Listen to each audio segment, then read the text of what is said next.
I saw him fall, and I was just like, this is it. There goes my career. An actor died on my set. That's what was going on in my head. And I go and I'm like, he's not dead. And I put my fingers down his throat. I was like, puke.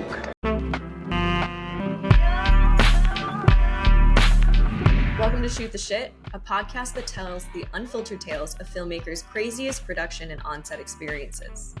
Because every shit situation on set makes for a great story after. I'm Taylor, a director and editor. And I'm Kristen, also a director and editor and creative producer here at No Longer Network. And today we're talking with director Rita Krasniqi. Did I say that right? Yes, you did.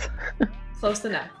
Yes, we are talking with Rita today. She is a director and a fellow friend of ours here at No Longer Network. And we're just really excited to have her here and to hear her crazy on-set experiences. So welcome, Rita. Well, thank you for having me. It's so great seeing you after such a long time. And I do have to say that I've missed you. But I'm so happy to be here. As a director, and especially being here in Europe or in the Balkans, a lot of crazy things happen. So I'm just like so excited to share the experiences. So, yeah. Yeah, we can't wait to hear them. And of course, we've missed you as well. So this will be a wonderful hangout sesh for all of us. To start, why don't you just kind of like give us a brief overview of your experience as a director? Well, it has been quite a journey because in 2024, it'll be my 10th year that I've been in the business and working as a director and as an assistant director as well. That I don't do anymore. I've just moved on to directing and that's it. I've worked with different feature films and TV shows. And now I've been working a lot on music videos, which I direct myself. I write and direct them. I am writing my feature. I have produced 2 feature films. So a lot has been going on. And I think I've gathered quite a lot of experience. And I feel a little bit old in a good way. More wise, I think.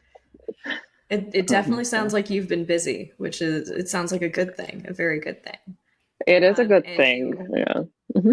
Yeah. Oh, and I just wanted to let people know you're not LA based. Can you tell us where you are? Oh yeah. So I did finish my master's degree in LA at NIFA, and then during the pandemic, yes, that's how we met. And then during the pandemic, I had to come back to Kosovo because not a lot of jobs were open for foreigners. So, which was a really good decision because as soon as I came back, I was immediately started working here with a production company where I do music videos right now and commercials. So it wasn't a bad thing that I came back because I got to produce those 2 feature films, because apart from directing, I do produce and I work here as a script doctor as well, and I write screenplays as well. So it was a good thing that I came back here in Kosovo, and we've been working like crazy, and hopefully soon something might pick up that I can come back to LA, which is something really funny with one of the stories that we're going to talk about later, because it had something to do with my visa issue and this movie that I was working on. So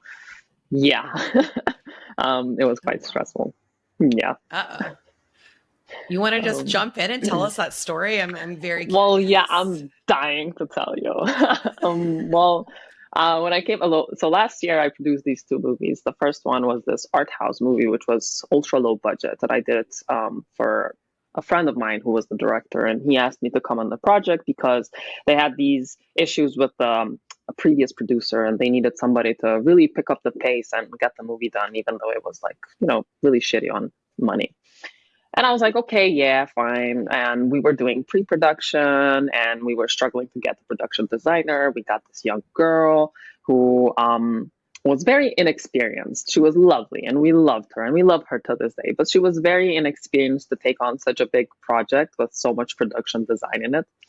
And then the director decided to shoot the main part of the movie, which we had I think 3 weeks to shoot in that location at this house that we usually tell people that it's sort of haunted because it's like so old. It has like the dude who runs it, he's like an 80 year old creepy dude, a hoarder, and those people that are just like steal everything on their way without meaning to do it, a kleptomaniac. Like he's a kleptomaniac as well. And Oh. I'm like, are you sure you want to shoot there? It just doesn't feel right to just go. We can find another location. He's like, no, no, no. Like, that's the perfect location for me. And then, okay, fine. So we start shooting. And then the day before we go to the house, we ask the production designer if everything is, ready. And she says, everything is perfectly fine. We're ready to go. And then the next day we go on location. Nothing. She just painted the walls blue as the director has ordered, but then nothing was there. And we had to spend like 6 hours of production, everybody helping, so that we can at least shoot one scene. Because we were on a tight budget, we could not postpone anything because like other people were supposed to go and work on different locations and different productions. So we were just like, okay, let's just get things going. And when you improvise things with production design, it really shows. It never really works well. So we had to like hang a lot of frames in the wall and stuff like that. And she didn't have the proper, thingies. And then she was using these big ones, which we had to remove later on with CGI because they were just horrendous. We're pissed. Anyways, Oh my! when we Is this made the house deal, filled with stuff that you guys had to clear out as well? Like I'm a picture yes. hoarder, like all kinds Yeah, of we had junk. to clear out everything and then we had to go in and sanitize everything before we go back and shoot because it was very unsanitary and stuff. You Ew. know how hoarder house would be, right? And then before we went there, I had to go and make the deal with the owner of the house. And I was like, here's the thing, this is the money. And he's like, it's totally fine. And then we would have to shoot in the living room, but our lights would have to be placed in somebody else's yard, which was the next house. And little did I know that that house was belonged to the US Embassy, and somebody very important was residing in there.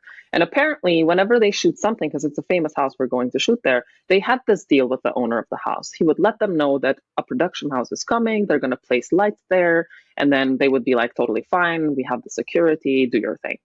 In this case, though, he lied to us. He did not. And then, as to say, like 2 days before we're finished shooting this, we have the security pulling out the plugs and be like, you have to stop shooting, you're breaching security and stuff like that. And I was like, excuse me, what do you mean? And they take my ID. Like, are you the director of this production? I'm like, yeah, I'm technically the main person for this job. What's going on? We had to deal with the guy who's like, nobody told us anything. This is a property to the US Embassy. This is a breach of security and stuff like that. And Oh he's like, you my have to God. shut down production.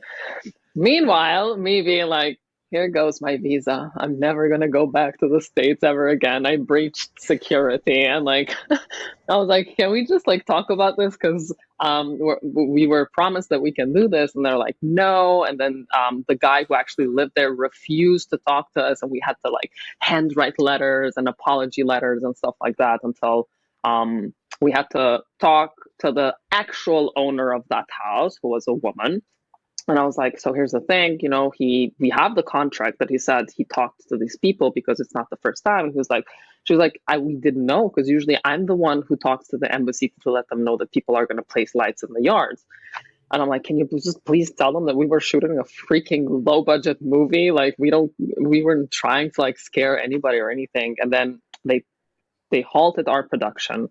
And I was just like in the dark, almost crying. I was like, the first feature that I'm producing, I'm losing my right to ever go to the States. Because I was like, if this is going to be an issue, when I apply for my tourist visa, they're going to be like, no, you breached security.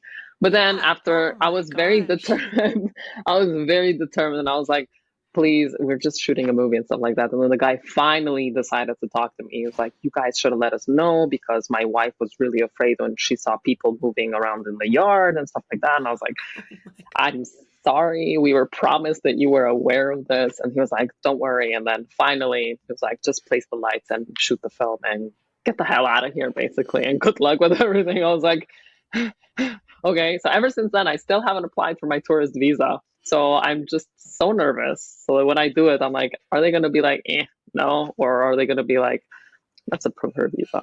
So yeah, that was one of the horror Oh stories my God. besides the production design one, because like I had to demote the production designer because everything was going just so awful. Nothing was on time, nothing was ready, nothing was as promised, and like I had to demote her and get somebody else as well.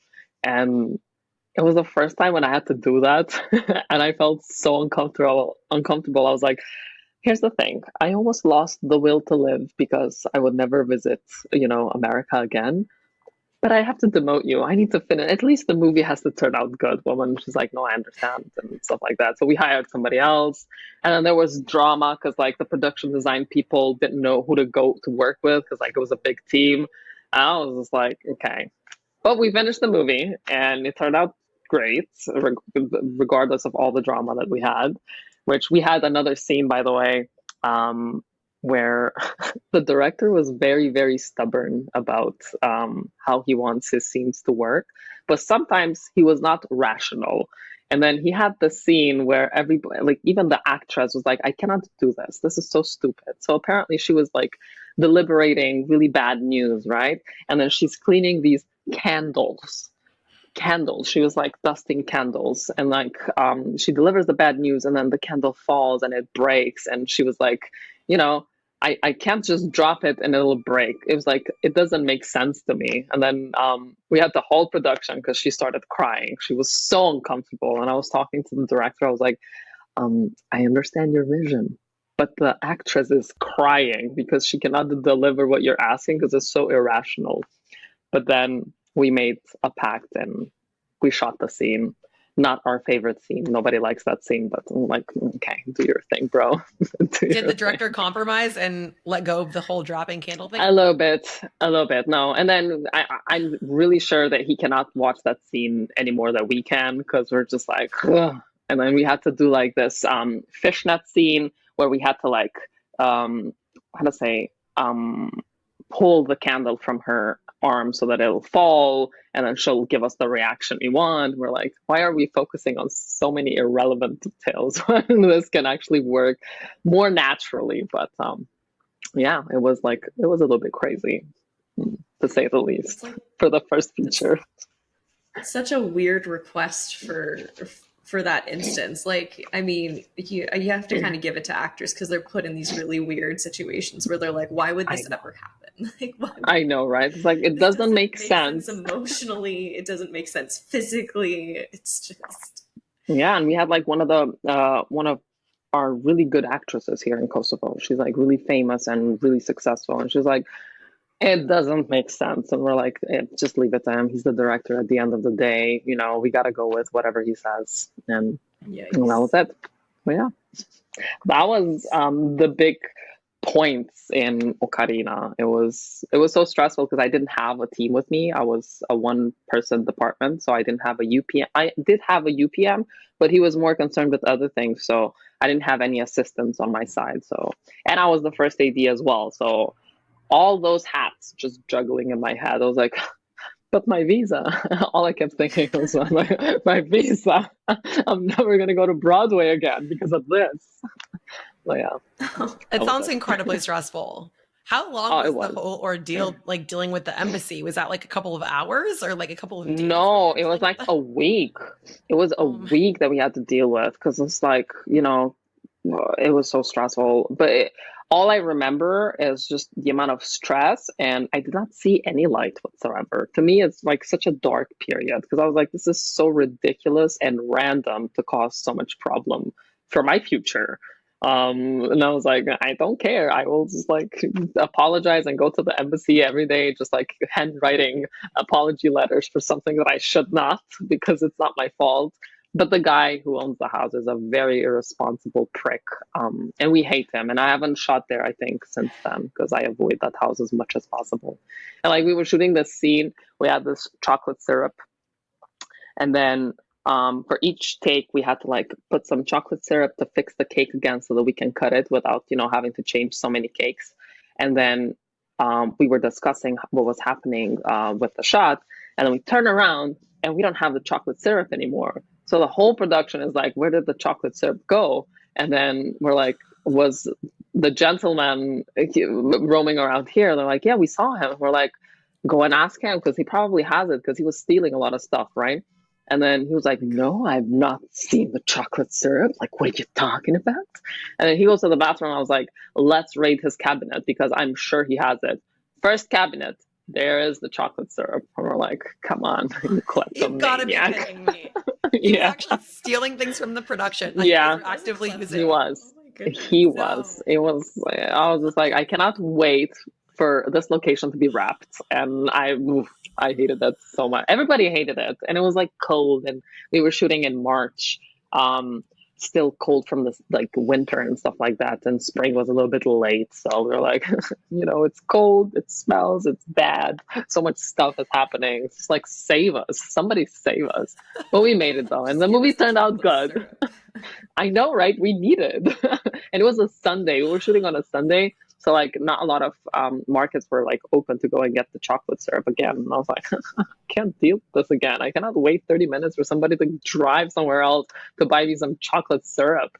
But yeah, and then at the wrap-up party, our main actor drank so much. He fell while he was talking to me, and I thought that he died because like he went so pale, and I was like, what is happening? But then he was okay. He just drank a lot without eating. And I was like, oh my god, I had such a scare that I was, for the first production, somebody would die on my set, and I was like, come on, it's not even my fault, you drank too much. During the wrap party, Yeah. of course. Yeah, no, it was during the Crisis rap averted party. on that one, it sounds like. I saw him fall, and I was just like, this is it, there goes my career. An actor died on my set. That's what was going on in my head. And I go and I'm like, he's not dead. And I put my fingers down his throat. I was like, puke. And then like he woke up. I was like, okay, good. And everybody was like, what if he was epileptic? He could have bitten your fingers. I was like, he's not. He's alive. We're good. This movie is done. This movie is wrapped. So yeah. Sacrifice a finger. Oh my god, you were in like crisis averting mode, it sounded like the whole time, just kind of trying to deal with one thing from the next. You know how cats get like when something is happening? That's how I was from the beginning all the way to the end of this movie. All the time I was just like, what's happening? What's next? What's going on? So, yeah. But it was a beautiful journey though. It was a beautiful journey nonetheless. So I had really good people on set, so that made it easier. That always helps. That definitely helps. Yeah. But in the same vein of being on edge, it kind of sounds like you were in another position where you might have been on edge as well when you were shooting some cars in a tunnel. Oh, yes. That response. So, when you have to work with a lot of rappers, a lot of car scenes, you have to have a lot of car scenes, right? And then I was like, okay, let's do this. And like, they're driving really fast. And, whenever I plan car scenes, thinking with the LA mentality that you're going to have professional drivers there, you don't. And then we were just like driving through the tunnel because like it had some hidden parts, the tunnel, and then they would have open parts where you could see the cars. So we were shooting from up there, and then we went down there, and then all I could see was just like flashing lights. I was like, ooh, it's gonna hit me when we were shooting down there. I was like, oh, here goes my life. I'm gonna die on set. I'm very heroic. And it was like past me, and then I hear just like honks, and I thought that they were gonna crash, but they were just joking with one another because all the guys were having so much fun with going back and forth with the cars.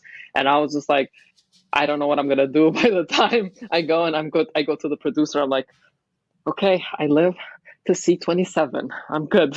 I don't know if I'm gonna do another car scene like this. A month later, I have to do it again, and I was just like, you know what? I'm gonna stay up there. Give me my monitor, and I'll just like, do the walkie-talkie and be like, okay, so drive more that way and drive more this way because I'm not going down there. So you were but it was standing really in the scary. tunnel during that Yes, one. You were definitely, because I'm always with the DP. I like to be near him because sometimes I go like I'm really, how to say, like relentless when it comes to like choosing shots. And I'm like, we want this. And we get so hyped, like, let's go and get this because it looks cool and stuff like that. And sometimes we forget about safety because here we don't have safety protocols that much because we don't have unions. We don't have anything that really supports these things. Mind you, we go to hours on set. Sometimes we're like zombies. And this was one of those nights, and it was really cold. Like the music video turned out freaking amazing. But just seeing all the cars driving and almost crashing and then just joking with the car honking and not seeing properly, I was like, okay, scandal on Rita's set, cars crashing and stuff like that. So it's like sweat was dripping down my forehead in February, winter, mind you. I was just like, oh my god. And then we had another scene, adrenaline of it and the stress. Yeah, because I was like, okay, oh, they're hitting. And then another scene was like, because again, we do a lot of car scenes. They were doing drifts in a parking lot which had like an open last lot where you can go there. So we chose to do a drift. Is like when you hit the brakes while you push the pedal and your car goes like this, and it causes a lot of how to say, like smoke, and it looks really cool, like Tokyo Drift stuff. Like you drive fast and then you hit the brakes and you turn, like you do these really cool swirls with the car, which I love, and I find them really cool when I see them. But shooting them is not really fun. And we were shooting one, and then one of the producers on set was like, "Oh, I have a cool car, and I can do it too." Mind you, it was like 3 floors up. It was open, and then he started doing it, and I saw like there was these electrical cubes where like they put all the wires and stuff. So like they were there, and then the car was like going like this, and I was like, oh my god, he's gonna hit that one, and everybody was like, fuck, we're gonna lose this guy, and then he's like saved by a pinch of hair. And then the neighbors called the police, and I was never more glad to be shut down by police and not shoot than that night, because I was like, this car is going to fly off, is going to hit the other cars. And it's just like, scandal after scandal after scandal. So, yeah. Have I done any more car scenes? Yeah, I had another one with this really amazing pop singer here. She's so lovely and so beautiful, and she's a mother. She has 2 kids. And we were doing a car scene, her looking very glam on top of like a convertible in the same tunnel that we always shoot. And the guy who was driving was not really savvy with hitting the brake because it was not his car. He was driving somebody else's car, right? So she was like singing. She was not strapped or anything, mind you, but we weren't driving that fast regardless. And she was so afraid for her life. She was like, because whenever he would hit the brake, she would go like this. Like we could see it on camera as well. And I was just like, okay, Rita, none of these scenes anymore, or we're strapping her because it's not safe. But yeah, that's my history with car scenes. That sounded like some exciting shooting experience. I mean, it as the adrenaline just like keeps you going. And usually we have to shoot these scenes after midnight when we're really tired, so the adrenaline really keeps us up. But they're very scary. I'm not an adrenaline fan. I don't like the extreme sports or anything like that. So I'm always just like, very afraid for somebody else's life and for my life as well. So, yeah. Did you guys have these areas blocked off where the public's not coming through for this? Well, yeah, not the public. Like they can't go because we have the police, because we have to get permission and stuff like that. So that's why we have to shoot after midnight, because they close all these areas, but not the public. So like people can come and see what's happening. So in so many instances, we did have a lot of issues like this, where we'd have a lot of fans coming because of the singers. And the singers would just joke something, and then the police would be like, yeah, come to the station. You cannot be that irresponsible and rude. A lot of stuff like this. But yeah, no, like people cannot drive while we're shooting there, because it would be a really safety hazard, and you cannot shoot without a permit. So because it's the main tunnel to the city. Safety precautions where you are. Yes. Nobody who's non-production is not in danger, but anybody in production. I mean, I would say they're not professional drivers, those people who come and drive. They've been driving and racing a lot, but I don't see them as professionals. You know, it's very different when they're professionals and they're like, we can't do this, or this tunnel is really tight, or we need this and this. And they reassure you with things that they need to do in order to, deliver. But they're just like, cool, let's do it. You know, what do you want me to do? Here, I'll do it here. And it's like, and stuff. So, but at the end of the day, the music videos really turned out good. So I'm really proud of them.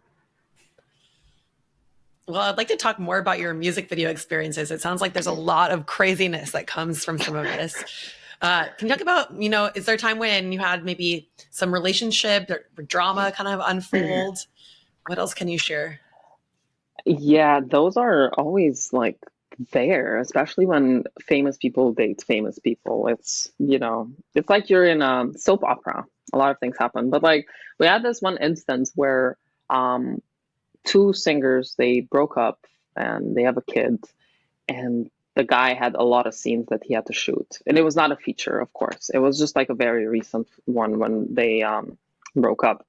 And he was singing about like how all these women love him and stuff like that. And he was like, he kept drinking a lot to the point where in one of the scenes he was like stumbling and like he could not stand still, which we had to do a trick where we move the camera as well so that you can't see that he's actually really drunk. I was like, yeah, I need like 5 minutes. We finished the scene. Finally, I was like, the drunkenness wasn't wasn't his acting. He actually was drunk. No, he was super drunk because he was really going through the breakup, which I felt really bad for him because, he was heartbroken and stuff like that. And he was singing about how he has all of these girls. And I was like, yeah, sure. And then he's like, I need 5 minutes.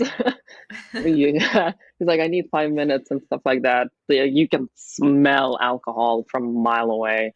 And then we're like, fine, yeah, just like do your thing. And then we wait and it becomes like 30 minutes. And like, is anybody going to check on him? What's going on? And then he's in the bathroom, right? So we go, he doesn't open the door. And we're like so afraid that something might happen. Happened that he fell asleep and he was just like, I'm not going to be able to continue this. And his bodyguard had to drag him to the car. He's like, I can't do this anymore. I was like, okay, cool. So we ended up not shooting 2 scenes of him and we had to give it to somebody else who was actually part of the feature. And I was just like, damn, I was like, what do we do? Because like the scene was like, he was swaying and like not in control whatsoever. And I'm like, let's just sway with the camera as well. Like it does go with the vibe. We have to do it because otherwise we don't have that many scenes of him. And he was just not feeling this music video whatsoever. So yeah, and it's really heartbreaking to see people go through heartbreaks, especially celebrities, because everybody knows their business, especially when they have such public relationships. I was like, that's really sad. I wonder, as a director, like when you see that happen, you're kind of like, I mean, it sounds like he's singing about like, oh, I'm with all these women, blah, blah, blah. But in reality, he's probably only thinking about one particular woman. Like, do you kind of like slide that into your directing a little bit where you're like, oh, like there's actually a deeper story here? Yes. And sometimes I'm like, I wish they were singing about what they're going through actually, because a lot of people love to listen songs about breakups. Those are the most famous songs that we listen are actually breakup songs, right? But when I see that, I have to do more of the directing because I have to direct them so that they don't show that sadness. So like I have to talk to them, like be, just like focus on this, focus on that, and you have to like butter them up with some different subjects on what to talk about so that they forget for a little bit so that they can actually continue to do the music video. So I sort of like it because there's more work for me there and I love doing it because like with music videos, you don't have to do a lot of emotional directing. It's mainly like beauty directing, like do this and watch this. If it's a guy, it's like don't forget that women and guys too are watching you and like, they see you as like a very hot human being and they all want to be with you. It's like stuff like that. And it's like, oh, they get pampered up. It's like, oh yeah, got it. And like they give you the looks and stuff like that. And with women as well, it's like it depends what the movie is, but what the music video is. Whereas in movies, like there's a lot of core directing you have to do and like you have to pre-plan because here you don't have time to do rehearsals. You just have the concept.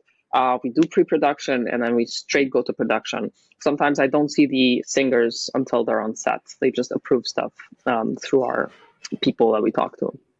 So Sometimes they're just like, what is this chick talking about feelings and stuff? Sometimes they're like, oh, finally a director's telling me something about this and this and this. But yeah.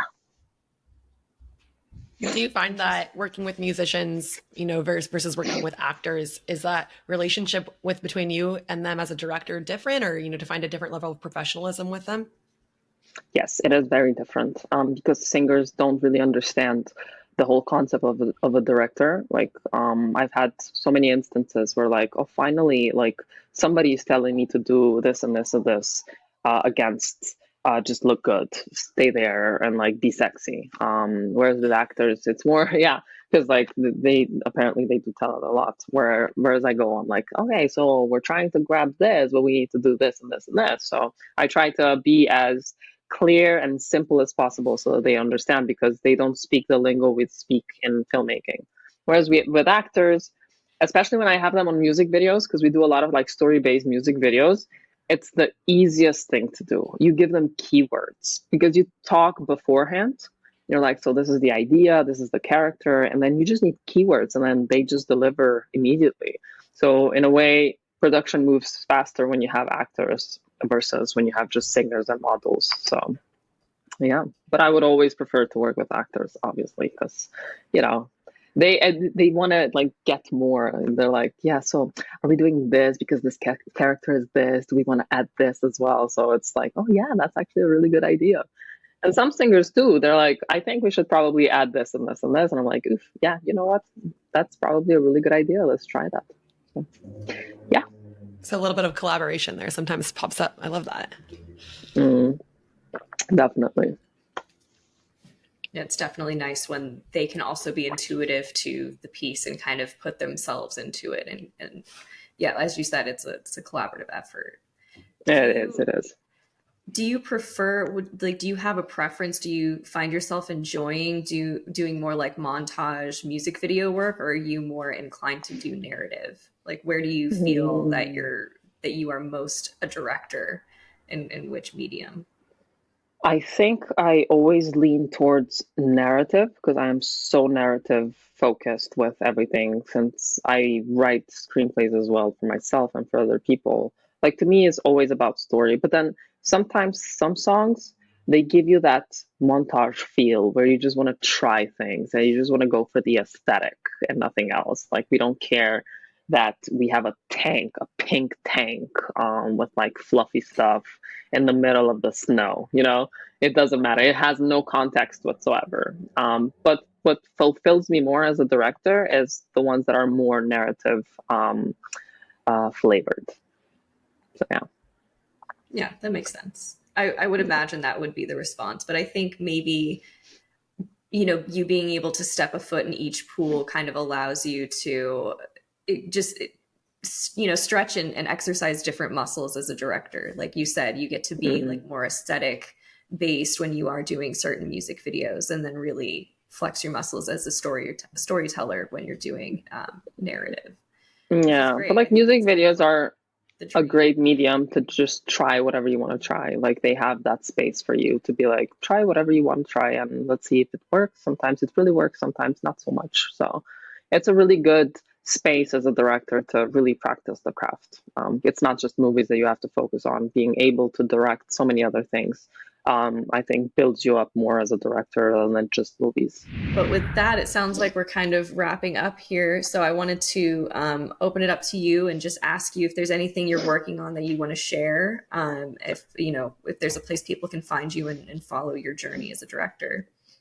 Yeah, well, they can follow me on Instagram, and my Instagram handle is Ritulinio, which I'll have to like probably spell it, which I'm really bad at. Ritulinjo. It's my personal blog, and I post a lot of my work. Right now, we are about to shoot a pilot for a comedy series here, which centers a lot on youth and working in marketing companies here in Kosovo, because we have a lot of those. So it's very interesting. And I'm developing my feature, which is going to be my debut feature. We have won some development funds from Kosovo, and we've been part of Torino Next Feature, and we have been accepted to Balkan film markets and a lot of other places. So we are developing the script right now, which we are really excited. And yeah, I'm going to continue working with music videos. I started lecturing here at the University of Pristina, and I lectured directing for multimedia and photography classes as well. So yeah, that's pretty much it. What's going on and what I'm looking forward to. So. No, amazing. I'm super excited to hear more about this feature. I think maybe you mentioned it a while back when you were still here, and it's definitely popped up in my mind here and there. So we'll have to sidebar about that later, and I'll have to learn more. Oh, definitely. I would love to brief you in on that. So yeah. Awesome, Rita. Well, so nice meeting you, and thank you so much for sharing all of your stories. I am enjoying picturing It felt like it up that mountain. Yeah, not a pretty picture. It felt like this was a TED talk for me. It's like, so how not to do things on set and how to prepare better. But it was fun being part of the podcast, and thank you so much for having me. And so nice meeting you, Taylor. Well, thank you for being here. Well, with that's it for Shoot the Shit. Thanks everyone for joining us. Join us for the next shit show. Subscribe here for the full version of this episode. And remember, when it gets tough on set, it'll make for a great story. No longer network.